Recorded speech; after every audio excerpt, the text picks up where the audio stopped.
So hello guys, welcome back to our video. And आज की इस वीडियो में हम ऑप्शंस कैसे सेटअप करेंगे नियोविम पे वो देख लेते हैं। पर पिछले वीडियो पे आप लोगों ने कमेंट किया कि आप बाय मोबाइल पे इंस्टॉल होता है क्या, कुछ लोगों ने पूछा। और इसमें जावा पाइथन भी कोड कर सकता है क्या? हाँ, कर सकते हैं। और मोबाइल पे कैसे इंस्टॉल करना है वो भी मैं बताऊँगा। पहले आपको टर्मक्स इंस्टॉल करना पड़ेगा, ये एफ ड्राइव के साथ। मैं बताता हूँ, मेरे पास एक टर्मक सेटअप की स्क्रिप्ट फाइल है, वो भी मैं अगली वीडियो पे बताता हूँ। पर आज की इस वीडियो पे मैं ऑप्शंस कैसे सेटअप करेंगे न्यू में वो बताता हूँ। तो आप टर्मक्स की ऐप के साथ इंस्टॉल करके जा सकते हो। आपको पता है, पता नहीं हो तो कमेंट सेक्शन में बताओ, मैं स्टेप बाय स्टेप आपको टर्मक्स कैसे इंस्टॉल करना है, कैसे पैकेजेस को अपडेट करना है, और उसके साथ नियोविम को कैसे इंस्टॉल करके मोबाइल पे आप आईडीई तरीके के एनवायरनमेंट को कैसे रन कर सकते हो वो भी मैं बताऊंगा। तो thank you for all this comment and support and let's go. तो पहली चीज़ मैं बताता हूँ। मैं पिछले वीडियो में बताना भूल गया था कि आप एप्पल सिलिकन या फिर मैकओएस यूज़ करते हो तो आप ब्रू से इंस्टॉल कर सकते हो। होम ब्रू की मदद से नियोविम को इंस्टॉल कर सकते हो। ब्रू इंस्टॉल नियोविम ऐसे इंस्टॉल हो जाएगा अगर आपके पास ब्रू है। तो ब्रू नहीं है तो होम ब्रू की वेबसाइट पे जाके इंस्टॉल करो पहले पैकेज मैनेजर। तो हम आज क्या देखेंगे वो मैं बताता हूँ कि पहले तो मैं PWD करके बताता हूँ। मैं अपना होम फोल्डर पे हूँ, होम स्लैश ये हम पहले देख लेते हैं। यूनिक्स के सिस्टम्स में CD ये टिल्डर वाला साइन है ना, ये लगा के इंटर मार देता तो आप होम फोल्डर पे हो। तो मैं होम फोल्डर पे हूँ, और होम फोल्डर के पास हम मैक ओएस पे लिनक्स पे सेम ही होता है। हमको एक कॉन्फ़िग डायरेक्टरी होता है, मैं दिखाता हूँ। ये है कॉन्फ़िग डायरेक्टरी। इसमें सारे के सारे एप्लीकेशन की कॉन्फ़िग्स लगते हैं। जैसे कि फॉर एग्ज़ाम्पल मेरा सिम वेयर फॉर एग्ज़ाम्पल हाइपरलैंड की कॉन्फ़िग हो जाए, i3 की कॉन्फ़िग हो जाए, और किटी जो ये मेरा टर्मिनल है ना, इसको भी कॉन्फ़िग, सबका कॉन्फ़िग इसमें होता है। हम इसको कॉन्फ़िगर कैसे कर सकते हैं वो भी देख लेंगे अगली वीडियो में। तो हम अब क्या करना है, हमको एक डायरेक्टरी बनाना है, एक नियोविम नाम के डायरेक्टरी बनाना है, एनविम नाम के। और उस डायरेक्टरी कहाँ बनाना है? डॉट कॉन्फ़िग के अंदर। तो मैं बनाता हूँ mkdir डॉट नहीं, पहले मैं टिल्डर साइन लगा के slash dot config slash nvim. इस कमांड को रन करने के बाद अगर आपके पास कुछ एरर है, दिस डायरेक्टरी ऑलरेडी एग्जिस्ट, तो नियोविम की डायरेक्टरी ऑलरेडी एग्जिस्ट होगा अगर आप बनाए हो तो।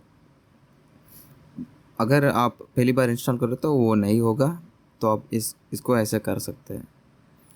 विंडोज़ पे मेरे को तो पता नहीं, पर मैं अगर पूछ लेते तो कमेंट सेक्शन में मैं बता दूंगा, तो याद रखें। तो पहले हम इस डायरेक्टरी को बना लेंगे, और जब भी हम एनविम टाइप करें तो फॉर एग्ज़ाम्पल मेरे पास ऑलरेडी है कुछ एनविम डॉट कॉन्फ़िग स्लैश एनविम। ये क्या है?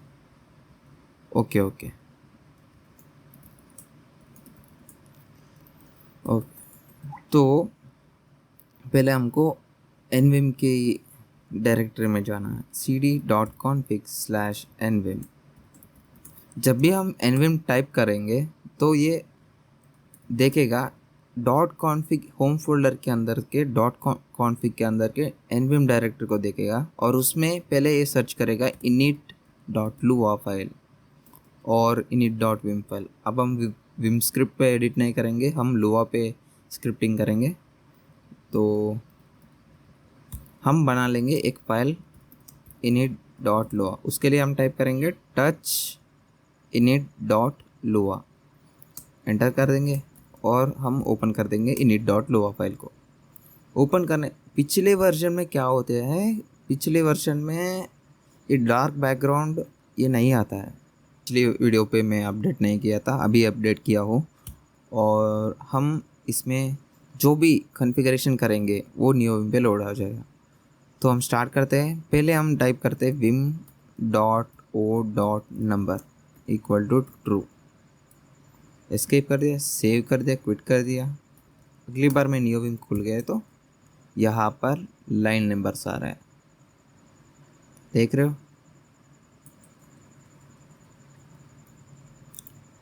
Okay, next nvim init.lua।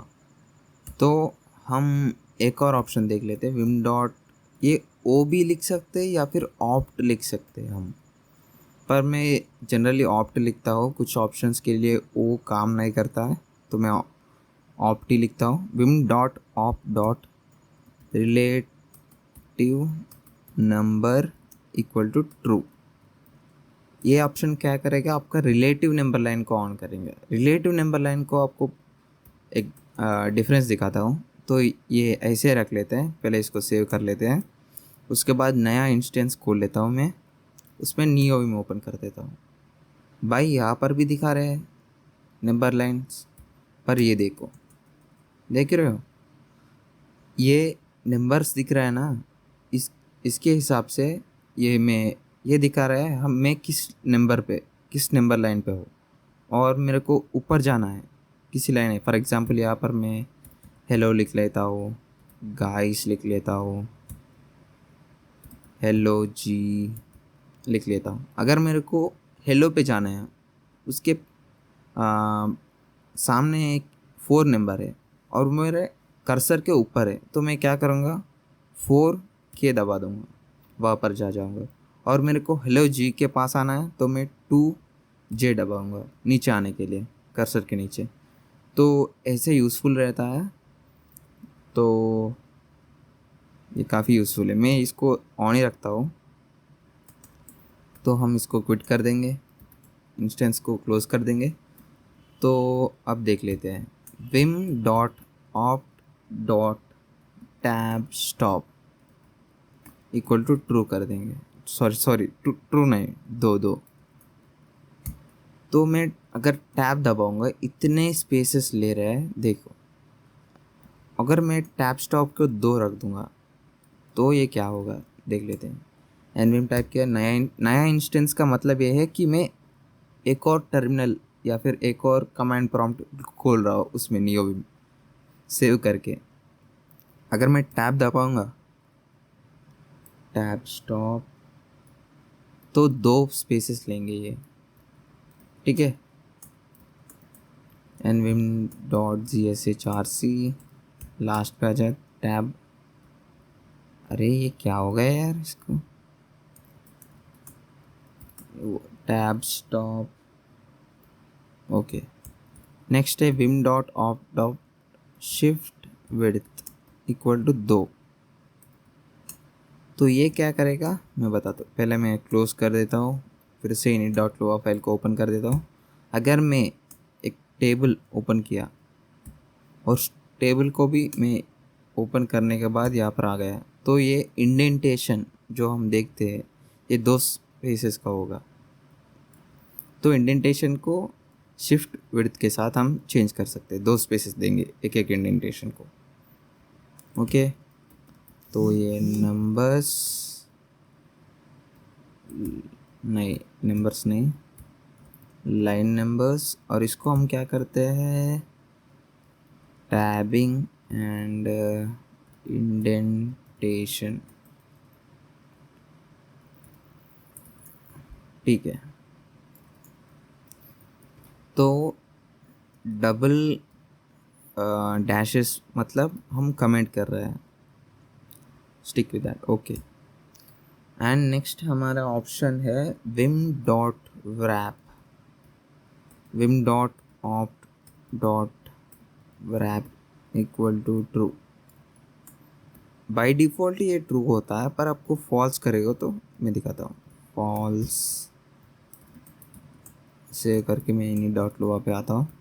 अगर मैं कुछ लिखता हूँ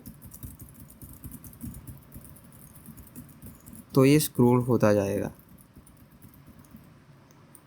पर मेरे को ऐसे स्क्रॉल होने के वजह नीचे रैप करके आ जाना है। तो मैं क्या करूँगा, इसको ट्रू लगाता हूँ। ट्रू लगा के फिर से एनी डॉट लोआ को ओपन कर देता हूँ।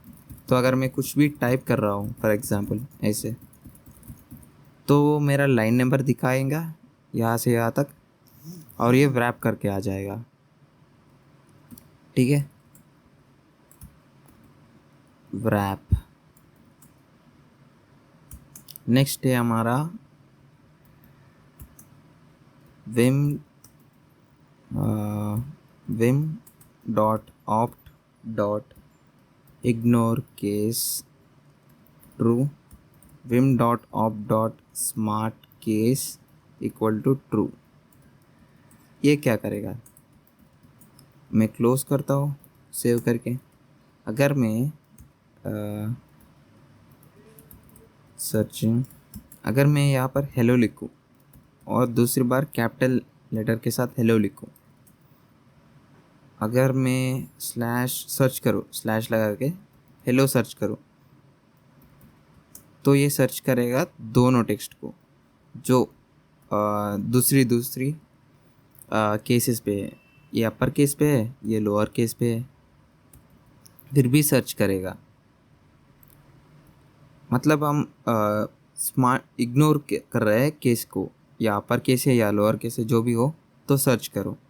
और स्मार्ट केस के मतलब है, अगर मैं इसको निकाल लेते हैं पहले, एंड मैं कैपिटल लेटर के साथ हेलो सर्च करूं, तो सिर्फ एक कैपिटल लेटर के हेलो की सर्च करेगा स्मार्ट केस को बोले तो। ठीक है, एंड नेक्स्ट एक और ऑप्शन होता है vim dot op dot H L search highlight search. इसको मैं जनरली फॉल्स रखता हूँ, क्योंकि ना यहाँ पर देखो ये हाईलाइट होने से मेरे को बहुत गंदी लगती है, even with colour scheme also. तो इसके लिए मैं इसको फॉल्स ही रखता हूँ।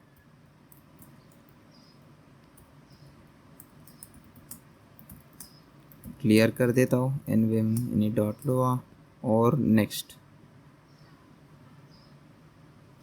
हमारा कलर्स की Vim dot op dot turn GUI colours. इसको मैं ट्रू कर देता हूँ। इसको मैं ट्रू करने से क्या होगा कि टर्मिनल के सारे के कलर्स को यूज़ करने का परमिशन हमारे पास आ चुका है। जैसे कि हम कुछ कलर स्कीम, अगर अगली वीडियो पे हम लेज़ी को सेटअप करेंगे तो आपको पता चलेगा, ये अगर ये ऑन है तो हम कुछ भी कलर स्कीम सेटअप कर सकते हैं। ये होना ऑन होना क्या बहुत फ़ायदा ये है कि हम अलग अलग कलर स्कीम लगा सकते हैं। तो इसको एक और है, and Vim dot opt dot background, ये भी होता है एक और। इसको मैं डार्क कर देता हूँ, मतलब बैकग्राउंड को मैं डार्क कर रहा हूँ इस ऑप्शन के साथ। सेव करके क्विट कर देते हैं, इनिट डॉट लो फिर से खोल लेते हैं, तो ये बाय डिफ़ॉल्ट ऑन है। ये बाय डिफ़ॉल्ट ऑन है मेरे हिसाब से। तो नया वर्जन पे मैं पहली बार ही ओपन करने पर ये सारे के सारे ब्लैक है ना, उसीलिए मेरे को लग रहा है। ठीक है, एंड नेक्स्ट हमारा है स्प्लिटिंग विंडोज़। ये क्या है बताते हैं। Vim dot opt dot split, split क्या है, स्प्लिट राइट ट्रू, सेव करके स्प्लिट बिलो ट्रू। इस सेटिंग से क्या होगा, अगर मैं वी स्प्लिट करूँ तो ये वर्टिकली स्प्लिट होगा, अगर मैं स्प्लिट लिखूँ तो ये हॉरिजॉन्टली स्प्लिट होगा। क्लोज कर देता हूँ। और इस विंडोज़ के इस पेन्स ये क्या बोलते हैं इसको, स्प्लिट्स के साथ हम नेविगेट नहीं कर सकते। इन स्प्लिट्स के साथ हम नेविगेट कैसे करेंगे वो हम देखेंगे। एक प्लगइन होता है, उसके हिसाब से हम नेविगेट कर सकते हैं। तो इसको मैं क्लोज करता हूँ और उसके बाद है हमारे पास cursor line. Vim dot op dot cursor CRSOR cursor line 2। तो ये क्या करेगा, कर्सर लाइन को बताएं। कर्सर लाइन अगर आपको पता नहीं है तो मैं दिखाता हूँ। ये लाइन ये हाईलाइट हो चुका है पूरा का पूरा लाइन। यह होने से हमको बहुत रीडेबिलिटी बढ़ जाता है, इसीलिए मैं ऑन कर रखता हूँ। एंड उसके बाद हमारे पास एक और option scroll of. Vim dot opt dot scroll of 8 रख देता हूँ। ठीक है, अगर मैं यहाँ पर स्क्रॉल कर रहा हूँ, ये क्या हो गया यार,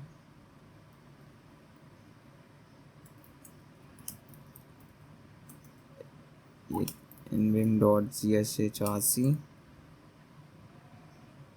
देख रहे हो 8 लाइन्स के पहले ही ये स्क्रॉल कर रहा है। पहला यहाँ पर नीचे तक भी स्क्रॉल नहीं होता, इस लाइन के बाद स्क्रॉल हो जाता है, पर यहाँ पर 8 लाइन्स के पहले ही स्क्रॉलिंग स्टार्ट हो रहा है। ये होने से बहुत यूज़फुल होता है, तो ये भी एक ऑप्शन है। ठीक है, फिर से हम ओपन करेंगे। नेक्स्ट हमारा ऑप्शन है बैकअप का और स्वैप फाइल का, वो सब है backup and swap. Vim dot op dot backup false रख देता हूँ। Vim dot op dot swap file, इसको भी मैं false. Vim dot op dot write backup, इसको मैं फॉल्स रख देता हूँ। मेरे को चाहिए ही नहीं, मैं हर बार सेव करने वाला बंदा हूँ, इसलिए मेरे को ये चाहिए नहीं। अगर आपको चाहिए तो ये ऑन कर सकते हो। मैं तो रिकमेंड करता हूँ कि आप फॉल्स ही रखो। मेरा हिंदी टूटी फूटी है भाई, थोड़ा संभाल लेना। ठीक है, तो हम फिर से init डॉट लोआ को ओपन कर देते हैं। तो अब देख सकते हो हमारे पास कोड रिपीटिशन बहुत ज़्यादा हो गया। तो इसको हम कैसे सॉल्व कर सकते हैं इस प्रॉब्लम को? तो हम क्या करेंगे, एक लोकल वेरिएबल बनाएंगे, उसका नाम लोकल ऑप्ट, उसका ऑप्ट के साथ विम डॉट ऑप्ट लिखेंगे। जब भी हम ऑप्ट लिखेंगे उसका मतलब है हम विम डॉट ऑप्ट लिख रहे हैं। तो हमें एक मैक्रो रिकॉर्ड कर देता हूँ विम डॉट ऑप्ट को, एंड इसको हाईलाइट कर देता हूँ, डिलीट कर देता हूँ, एंड ऑप्ट लिखता हूँ एंड बैक आ जाता हूँ, क्लोज कर देता हूँ, एंड यही चीज़ सबके साथ कर देता हूँ।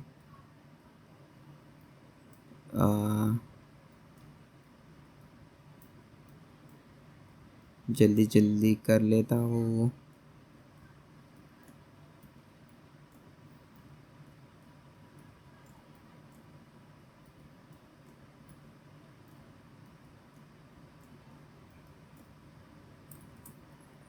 अब ये अभी भी हमको ये देख रहे हो, अभी भी कोड रिपीटिशन हो रहा है।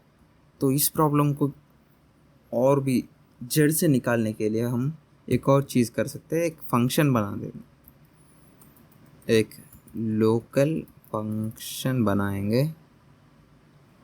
इसका नाम रख देंगे सेट ऑप्स, यानी कि ऑप्शंस। उसका एक पैरामीटर ऑप्स लग देंगे और एक फॉर लूप रन कर देंगे k comma v in pairs of ops do vim dot opt of k equal to v रख देंगे, एंड कर देंगे, यहाँ पर भी एंड रख देंगे, ठीक है। और रखने के बाद यहाँ पर मैं करता हूँ सेट ऑप्स फंक्शन को रन कर देता हूँ एंड यहाँ पर ओपन किया, यहाँ पर क्लोज किया। अब हमको क्या करना है, एक मैक्रो रिकॉर्ड कर देता हूँ।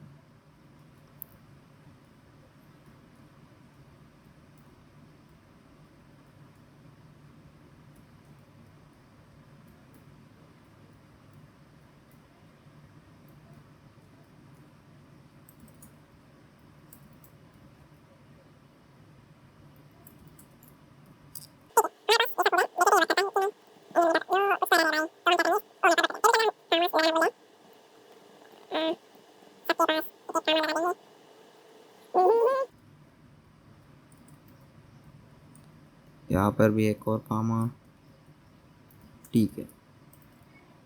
मेरे ख्याल से ये अब रन होना चाहिए।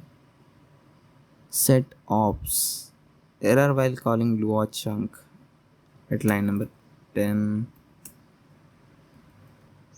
अब पता चला है कि किस लिए ये हुआ है। तो यहाँ पर मैं सेट ऑप्ट लिखा हो, सेट ऑप्स लिखना है पहली बार, बस सब कुछ वर्क है। तो मैं सेट ऑप्स के बदले मैं सेट ऑप्ट लिख दिया, इसलिए एरर आया। तो ध्यान रखिए। तो हमारा ऑप्शंस का एपिसोड ख़त्म हुआ है। तो अगली वीडियो पे हम पैकर क्यों बोल रहा हूँ, लेज़ी को कैसे इंस्टॉल करने हैं वो हम देखेंगे। And until then, see you guys in the next video.